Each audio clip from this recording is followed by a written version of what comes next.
विकास जो रखडला आहे, त्यामुळं विकास कसा साधता येईल त्याच्यासाठी आम्ही निवडणूक लढवीत आहोत. भयमुक्त नंदुरबार शहर कसं करता येईल, ज्याप्रमाणे व्यापारी असो, कार्यकर्ते असो, यांना ज्या पद्धतीने दहशतीच्या खाली राहावं लागतं, त्या दहशतीतून मुक्त करण्यासाठी आम्ही निवडणूक लढवीत आहोत. त्याचप्रमाणे आपला जो शहर आज इतक्या वर्षापासून त्यांच्या ताब्यात आहे, मात्र का होऊ शकलं नाही, विकास का होऊ शकला नाही, त्याच्या समाजाच्या वाढी असतील. आदरणीय गावित साहेबांनी त्यांना खूप मोठ्या प्रमाणात निधी उपलब्ध करून दिला, मात्र नगरपालिका त्यांच्या ताब्यात असल्यामुळे त्यांनी एनओसी दिलेल्या नाहीत आणि त्यामुळे समाजातील बऱ्याच छोटे मोठे सगळे समाजांचं नुकसान झालं आहे आणि नंदुरबारची जनता यांच्या कारभाराला कंटाळली असून त्यामुळेच नंदुरबारच्या जनतेच्या विश्वासावर आम्ही उभे आहोत. त्याच व्यतिरिक्त यांची जी मूळ विचारधारा आहे ती काँग्रेसची शिंदे गटा नावाला आहे. शिंदे साहेबांची विचारधारा ही हिंदुत्वाची आहे, मात्र यांच्याकडून जो अजेंडा चालवला जातो तो काँग्रेसचा अजेंडा चालवला जातो आणि त्याची परिणिती नंदुरबारच्या जनतेने लोकसभा आणि विधानसभा निवडणुकीमध्ये अनुभवली आहे.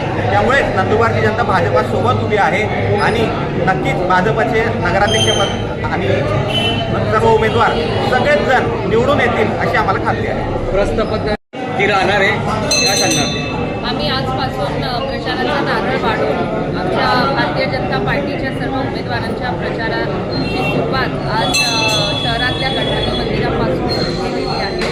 आम्ही प्रत्येक घरापर्यंत पोहोचण्याचा आमचा प्रयत्न राहणार आहे आणि त्यासोबतच वेगवेगळ्या प्रभागांमध्ये कॉर्नर सभेचं देखील नियोजन आम्ही केलेलं आहे.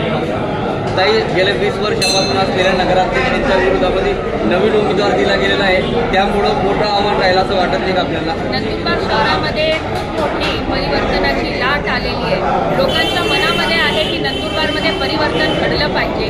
मागील 20 वर्ष नंदुरबार शहरामध्ये ज्यांची सत्ता राहिली त्यांनी कुठल्याही प्रकारचा विकास हा मागच्या 20 वर्षात केला नाही आणि त्यामुळे नंदुरबार शहरातील जनतेचं आता मनामध्ये पक्क झालेलं आहे की या वेळेला परिवर्तन घडवून भारतीय जनता पार्टीच्या उमेदवारांना निवडून द्यायचं. शेवटी शहरात असेल, तालुक्यात असेल, जिल्ह्यात असेल, राज्यात असेल किंवा देशात असेल, जे काही परिवर्तन, जे काही विकास या ठिकाणी घडतोय तो भारतीय जनता पार्टीच्याच माध्यमातून घडताना आपण बघतोय.